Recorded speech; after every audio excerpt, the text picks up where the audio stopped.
즐거운 성탄입니다. 성탄절은 우리가 기뻐해야 될 날입니다. 그죠? 우리를 위해서 이 땅에 오신 아기 예수님이 탄생한 날이기 때문에 우리가 기뻐하고 즐거워해야 되는데 이상하게 교회 안 다니는 사람들이 더 축제를 즐기고 있는 것 같아요. 지들끼리 모여서 밤새 파티하고 놀고 선물 교환하고 뭐가 좀 이상해진 거 바뀐 것 같아요. 진짜 우리가 기뻐하고 우리가 이 날을 축하해야 되는 날입니다. 그죠? 이 날이 정말 감사하고 기쁜 날입니다. 자, 오늘 말씀을 읽었는데 우리가 요절 찬양으로도 많이 했죠. 때가 참에 때가 참에 하나님이 그 아들을 보내사 여자에게서 나게 하시고 율법 아래에 있는 뭐죠? 율법 아래에 나게 하신 것은 율법 아래에 있는 자들을 속량하시고 우리로 아들의 명분을 얻게 하려 하심이라. 예. 저도 금방 막 잊어버려요. 예. 그 본문의 말씀 때가 참에 무슨 때가 찼다라는 거예요. 이 말씀을 요절을 우리가 외우면서 무슨 때가 찼다라는 건지 그 의미를 한번 생각해 보는 시간을 가지려고 합니다. 무슨 때가 찼을까? 첫 번째로, 자, 번째는 뭡니까? 같이 읽어봅니다. 시작. 하나님의 약속이 성취될 때가 찬 것입니다. 하나님의 약속이 성취될 때가 찼다라는 거예요. 때가 찼다라는 의미가 바로 그겁니다. 하나님의 약속이 성취될 때가 찼다. 구약의 역사는 4,000년이라고 말씀드렸습니다. 4,000년. 그 4,000년의 역사를 흘러가면서 하나님은 수없이 많은 부분에서 예수님을 이야기하셨어요. 예수님이 이 땅에 보내주실 약속하셨고 이야기하셨어요. 사람들이 못 알아들으니까 계속해서 반복적으로 말씀을 하시고, 그리고 결국 700년 전에 예수님 오시기 전에 700년 전에 이사야를 통해서, 이사야 선지자는 예수님 오시기 전에 700년 전에 활동했던 선지자거든요. 북이스라엘의 멸망 시기와 남유다의 누구예요? 히스기야 왕 때 그 주변에 활동했던 그 선지자였는데, 그 이사야라는 선지자를 통해서 예수님의 오심을 아주 정확하게 말씀하셨지. 이사야 7장 14절 말씀, 우리가 잘 알고 있는 말씀이죠. 주께서 친히 징조로 너희에게 주실 것이라 처녀가 잉태하여 아들을 낳을 것이다. 그의 이름을 임마누엘이라 하리라. 잘 알고 있는데요, 그 말씀입니다. 처녀가 잉태하여 아들을 낳을 것이다. 그 이름이 임마누엘이다. 그 이름이 바로 예수다, 구원자다, 그리스도다. 그 말씀을 하죠. 그 약속의 때가 찼다는 거예요. 그 약속을 이룰 그 시간이 찼다는 거죠. 이사야 9장 6절에도 그 말씀이 나오죠. 이는 한 아기가 우리에게 낳고 한 아들을 우리에게 주신 바 되었는데 그의 어깨에는 정사를 메었고 그의 이름은 기묘자라 모사라 전능하신 하나님이라 영존하신 아버지라 평강의 왕이라.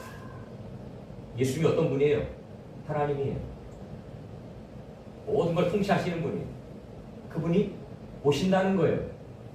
이사야 64장 1절에 보니까 하늘을 가르고 강림하신다고 했어요.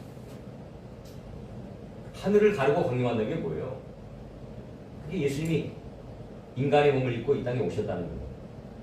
하나님이 인간의 몸을 입고 이 땅에 오셨다는 거예요. 그 약속하신 때가 찼다는 거예요. 그리고 그 약속을 하나님은 이루시는 거예요. 미가에서 5장 2절에도 나와 있다고 했죠. 이것도 유대 베들레헴에서 정확하게 예수님이 날 것을 말씀하셨어요. 그 약속의 때가 찼다는 거예요. 그러니까 우리가 이 성경을 읽을 때 항상 우리가 구속사라고 표현해요. 구속사. 하나님의 구원의 역사를 이루어간다는 거예요. 우리가 자동차 바퀴가 이렇게 굴러가듯이 하나님의 구속의 역사는 계속해서 흘러가고 있는 거예요. 지금 이 시간도 마찬가지예요. 흘러가고 있는 거예요. 언제를 향해서 흘러가고 있는 거예요? 이제 마지막 심판의 때를 향해서 흘러가고 있는 거예요. 그죠? 마지막 심판의 때 주님이 다시 오실 때를 준비하고 있어요. 흘러가고 있는 거예요. 그 약속은 반드시 이루어집니다. 아멘. 우리 그 약속이 이루어질 것을 믿고 지나가자고 합니다. 그러니까 구약에 있는 사람들은 오실 예수를 믿고 신앙생활을 하는 거고, 우리는 오신 예수님을 믿고 다시 오실 예수님을 믿음으로 신앙생활을 하는 거예요. 옛날에 장로님들 시험 볼 때 그 얘기했다고 했잖아요. 구약에는 예수님 어떻게 믿었습니까? 오실 예수를 믿는 거예요. 그 6월절의 어린 양이 바로 오실 예수님을 예표하고 있는 거잖아요. 그걸 가고 있습니다. 그래서 세례 요한이 그 예수를 보고 뭐라고 그랬어요? 세상 죄를 지고 가는 하나님의 어린 양이로다, 이렇게 고백해요. 그게 뭐예요? 그게 6월절의 어린 양이 그 예수님이라는 거예요. 6월절에 수없이 죽었던 그 양이 바로 예수님이라는 거예요. 그 예수님이 온 인류의 죄를 대속하고 십자가에 죽으셔서 이루셨다. 그 약속이 성취될 때가 됐다는 거예요. 그 예언은 성취되었습니다. 마태복음에 보면 나오죠. 마태복음 1장 22절 23절에 이 모든 일이 된 것은 주께서 선지자로 하신 말씀을 이루려 하심이라. 그래서 마태복음에 가장 많이 나오는 중요한 단어가 있다고 그랬죠. 선지자로 하신 말씀을 이루려 하심이라. 마태복음은 주로 이 유대인들을 향해서 쓴 복음서이기 때문에 유대인들은 구약에 있는 선지서들을 잘 알고 있거든요. 구약의 성경을 잘 알고 있거든요. 그러니까 그들로 하여금 이해를 돕기 위해서 선지자들로 하신 말씀을 이루려 하심이라, 이 말씀을 계속해서 반복하고 있습니다. 이루어졌다는 거예요. 말씀이 이루어졌다는 거예요. 말씀이 성취되었다는 거예요. 하나님의 약속의 때가 반드시 성취된다. 우리의 믿음은 뭡니까? 우리의 믿음이 뭐예요? 보이지 않지만, 그죠? 잡히지 않지만 그것을 잡는 것, 그것을 믿는 것, 그게 우리의 믿음이에요. 세상 사람들은 보이는 것만 인정하지요. 자기가 알고 있는 것만 인정해요. 하지만 저와 여러분들은 보이지 않는 것, 그들이 알고 있지 않는 것, 그것을 우리는 볼 수 있고 믿을 수 있기 때문에 그게 감사합니다. 어저께도 말씀드렸지만 동방박사들은 먼 길을 갔어요. 왜? 이 약속을 믿었기 때문에. 하나님의 언약을 믿었기 때문에. 아, 하나님의 약속의 때가 찼구나. 하나님이 그 일을 이루시는구나. 메시아를 이 땅에 보내시는구나. 그 약속을 믿고 그 먼 길을 걸어갑니다. 그 아기 예수 앞에 경배하는 거죠. 자기 모든 소중한 것을 그 주님께 드립니다. 약속의 때가 찼다는, 다시 오실 주님의 약속의 때, 우리는 이제 이때를 기다립니다. 언제 오실지 몰라요. 하지만 분명한 것은 확실히 온다는 사실. 확실히 온다는 사실. 우리의 믿음이 헛것이 아니라는 거예요. 우리 예배하고 하나님 앞에 우리가 정말 헌신하고 봉사하고 수고하는 이 모든 것들이 결코 헛되지 않다는 거예요. 성탄절날 예수 안 믿는 사람들은 파티하고 즐기고 놀고 여행 가고 하잖아요. 그죠? 근데 저와 여러분들은 그것보다도 이 시간에 이 자리에 나와서 예배하는 것, 그죠? 이게 우리의 본연에 해야 될 일이기 때문에, 이게 진정한 그리스도인의 모습이기 때문에 우리는 이 자리에 나와서 예배합니다. 우리는 확실한 것을 보고 잡을 수 있는 믿음이 있기 때문에 그 길을 걸어가는 거예요. 하나님의 약속의 성취의 때가 찼다는 거예요. 예수님 오셨다는 거예요. 그리고 대속의 모든 것들을 이루십니다. 하나님의 구원 계획은 너무나 놀랍고 놀랍습니다. 우리 인간의 지혜로는 이해할 수 없지. 우리 인간의 짧은 지식으로 어떻게 하나님의 그 경륜을 우리가 이야기할 수 있겠어요? 어떻게 사람이 어떻게 하나님이 인간의 몸을 입고 이 땅에 내려와요? 그럼 이 지혜로는 이해할 수 없잖아요. 어떻게 처녀가 애를 낳을 수 있어요? 우리 인간의 지혜로는 이해할 수 없어요. 그게 두 번째. 두 번째는 뭡니까? 같이 읽어봅니다. 시작. 예수님이 육신으로 오실 때가 찬 것이라. 때가 참에 하나님이 그 아들을 보내사 여자에게서 나게 하셨다. 동정녀를 통해서 이 땅에 오게 하셨다.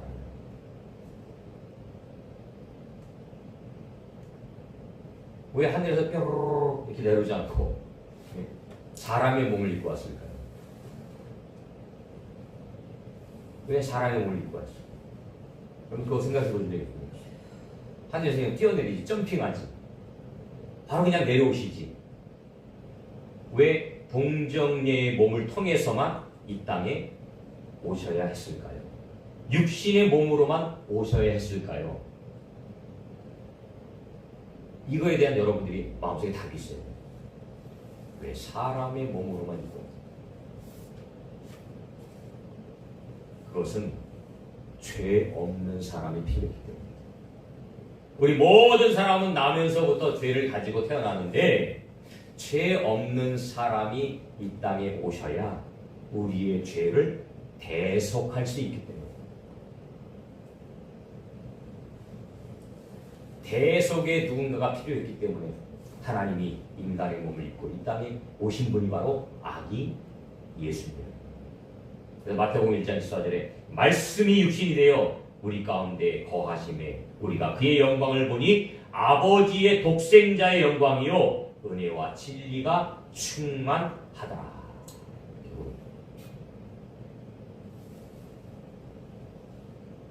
예수님은 죄가 없으셔요. 그죠? 예수님 죄가 없습니다. 왜 죄가 없어요? 남자와 여자와 결합해서 태어나지 않았기 때문에 죄가 없는 거예요. 우리들은 다 죄가 있어요. 왜요? 남자와 여자가 만나서 결혼했기 때문에 죄를 가지고 태어날 수밖에 없어요. 근데 예수님은 아니에요. 성령으로 잉태되었기 때문에 그 씨가 하나님이라는 거예요. 하나님으로부터 잉태되었기 때문에 죄가 없으신 거예요. 그런데 예수님은 죄가 없으신데 세례를 받으셨어요. 그 사건 제가 말씀드렸죠. 예수님 죄가 없는데 세례를 받으셨어요. 죄 없는 사람 세례 받을 필요 없잖아요. 그렇죠? 죄가 없는데 왜 세례를 받아요? 우리는 세례를 받으면 죄를 사함받는 의식으로 받잖아요. 물론 세례를 받는다고 죄가 없어지는 거 아닙니다. 죄가 없어지는 건 예수를 내 마음에 영접할 때 죄가 없어지는 거예요.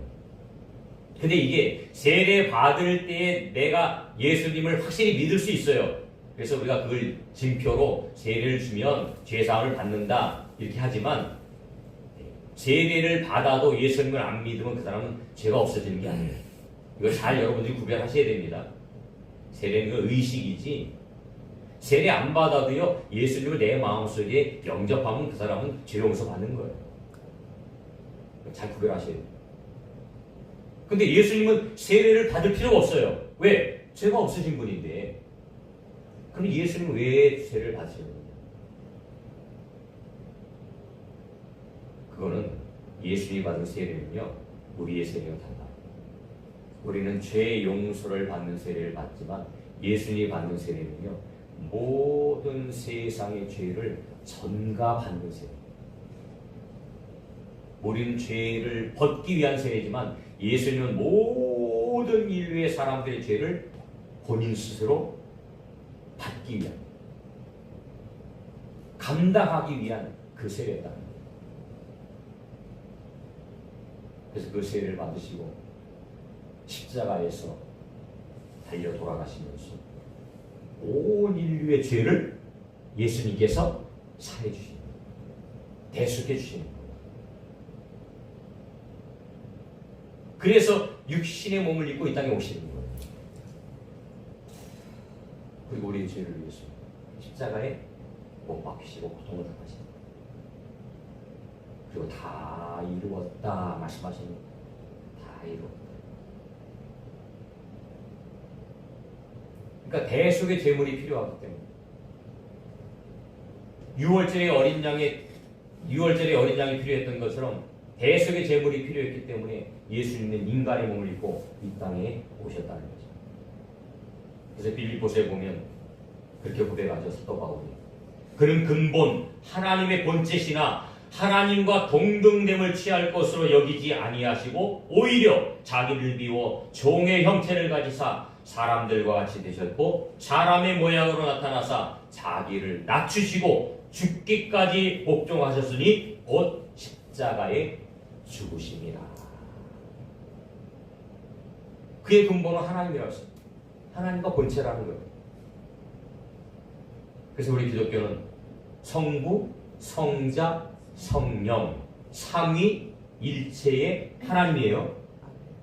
따로 있는 게 아니에요. 한 분이에요, 한 분. 삼위일체. 이걸 인정합니다. 예수님 창조사할 때 다 하나님 함께 계셨어요. 함께 계셨던 거예요. 하지만 우리 이 모든 인간의 죄를 대속하기 위해서 사람의 몸으로 이 땅에 오시었어요. 종의 형체를 가지고. 우리 인간은 종입니다. 우리가 인정하기 싫지만 우리는 종이에요. 누구의 종이에요? 하나님의 종이에요. 네? 우리 하나님의 종이에요. 하나님의 영광을 위해서 창조되었어요. 하나님이 만드신 거예요, 우리를. 그래서 우리 하나님 거예요. 그러니까 하나님의 종이죠, 마땅히. 그렇다면 하나님이 원하는 대로, 하나님이 원하는 길을, 하나님이 원하는 방법으로 살아야 되는 거예요. 그게 마땅히 그거예요. 그게 우리의 본분이에요. 그런데 이게 변질이 되니까. 하나님이 원하는 방법대로 살지 않고 사단이 원하는 대로 사는 거예요. 사단의 종로로 사는 거예요. 아버지가 누군지 모르는 거예요. 우리 진짜 아버지는 하나님인데 마귀한테 아버지 나에게 복을 주세요. 그렇게 하고 있다라는 거예요. 그러니까 불신자들은 불쌍한 거지. 자기 아버지를 찾지 못했습니다.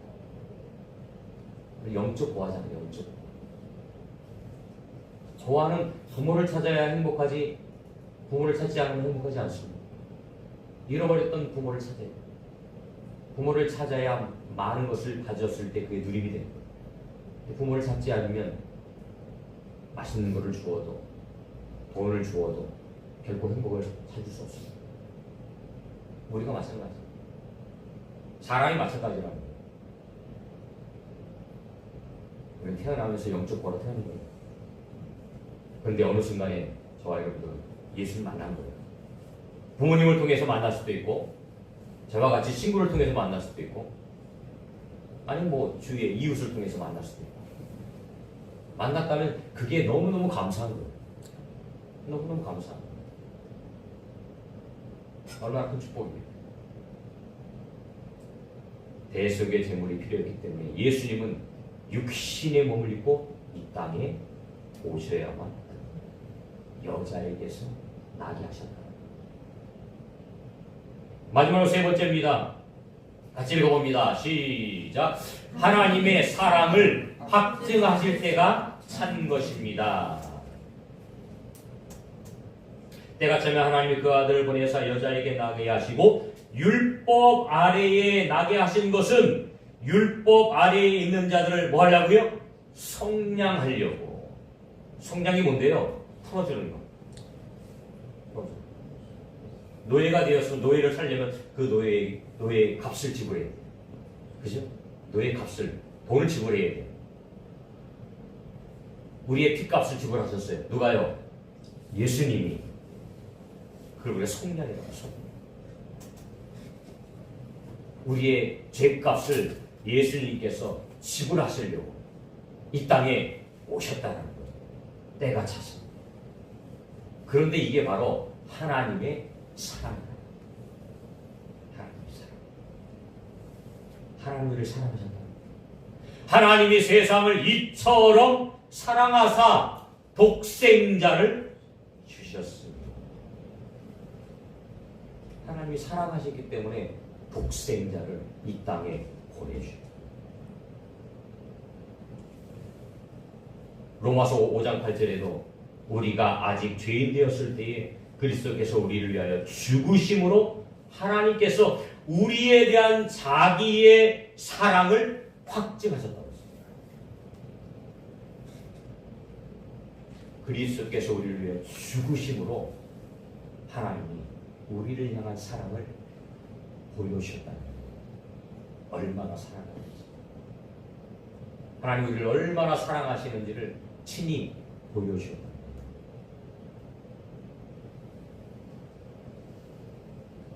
하나님 우리를 사랑하십니다. 아멘. 지금도 사랑하고 계십니다. 지금도 사랑하고 계십니다. 우리가 주님 앞에 부름을 받은 그 순간까지 하나님 우리를 사랑하실 거예요. 근데 우리가 잘 알지 못해요. 찬송이도 환영이도 있지만 저는 우리 아이들을 사랑합니다.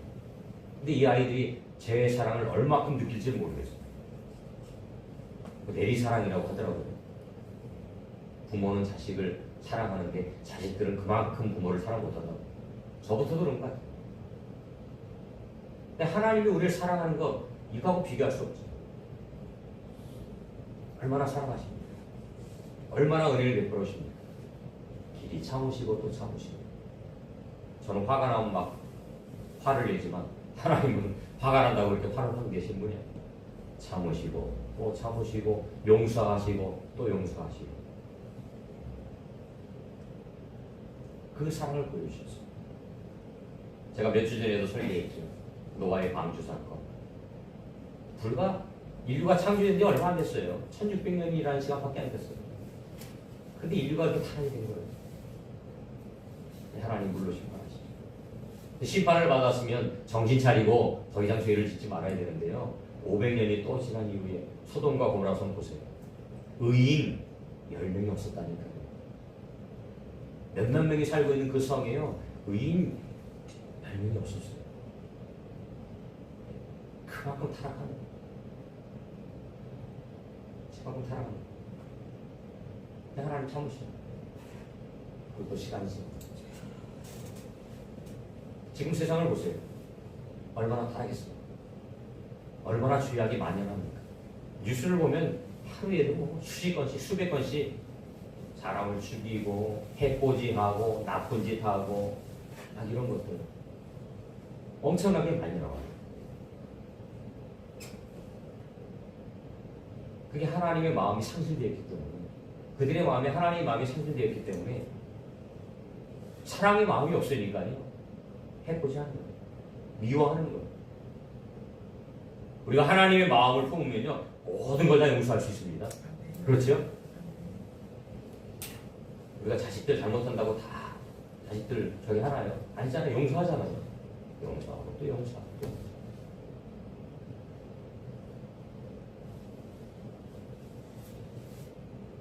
그 사랑을 확장하셨다는 거예요. 예수님은 죄인을 구원하기 위해서 이 땅에 오셨어요. 저와 여러분들을 구원하기 위해 이 땅에 오셨어요. 아멘. 요한복음 3장 16절에 보니까 17절에 보니까 하나님의 그 아들을 세상에 보내신 것은 세상을 심판하려 하심이 아니요 그로 말미암아 세상을 구원받게 하십니다. 그게 바로 하나님의 사랑입니다. 심판이 구원받게 하려 한 영혼이라도 더 구원받게 하십니다. 지금 예수님 지금 당장이라도 재림할 수 있어요. 이 세상의 종말이 될 수 있어요. 얼마나 죄악이 만연합니까? 그런데 지금도 하나님은 참으시는 거예요. 왜? 한 영혼이라도 더 구원받기를 원하십니다. 그리고 우리가 마음속에 잃어버렸던 그 하나님을 찾게 하십니다. 풍성을 누리게 하시려고. 우리 교회는 풍성인데 풍성함을 누리게 하시려고, 그리스도 안에서 풍성함을 누리게 하시려고. 요한복음 10장 10절에 보니까 도둑이 오는 것은 도둑질하고 죽이고 멸망시키려는 것뿐이요 내가 온 것은 양으로 생명을 얻게 하고 또 풍성히 얻게 하려는 것이야. 우리 목자 되신 예수님이 이 땅에 오시면서 풍성함을 얻게 하시고 얻게 하리니 저와 여러분들로 하여 시편의 기자처럼 여호와는 나의 목자가 되시는 그분이 인도함을 받으면요 우리는 쉴만한 물가로 푸른 처장으로 인도되어지는 거예요. 왜? 그곳에 풍성함이 있거든요. 올 2023년도 이제 성탄절 아침이 되었습니다. 저와 여러분들이 예수 안에서 풍성함을 누릴 수 있는 그런 삶이 되었으면 좋겠습니다. 아멘. 우리 마음에 하나님의 사랑으로 가득 채워지면 우리 마음이 기쁨이 넘치고 감사가 넘치고 행복이 넘치고 풍성이 넘칠 줄로 믿습니다.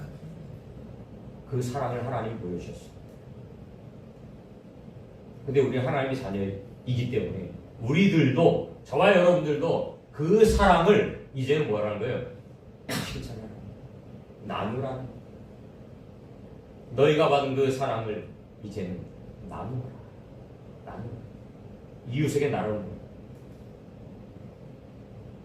물론 성탄절에만 나누면 안 되고 연말 연시가 되면 많이 하잖아요. 우리 이웃도 기도하고 뭐 구제헌금도 하고 많이 합니다. 안 하는 것보다는 훨씬 더 좋은 거지만 이때만 하는 것이 아니고 우리의 삶을 통해서 항상 사랑을 나눌 수 있는 풍성함이 여러분들에게 있어지고 또 우리 교회에도 있어지는 그런 은혜가 있으면 좋겠습니다. 때가 참에 첫 번째는 뭐라고 그랬죠? 하나님의 약속이 성취될 때가 찬 것입니다. 두 번째는 예수님이 육신으로 오실 때가 찬 것입니다. 세 번째는 하나님의 사랑을 확증하실 때가 찬 것입니다.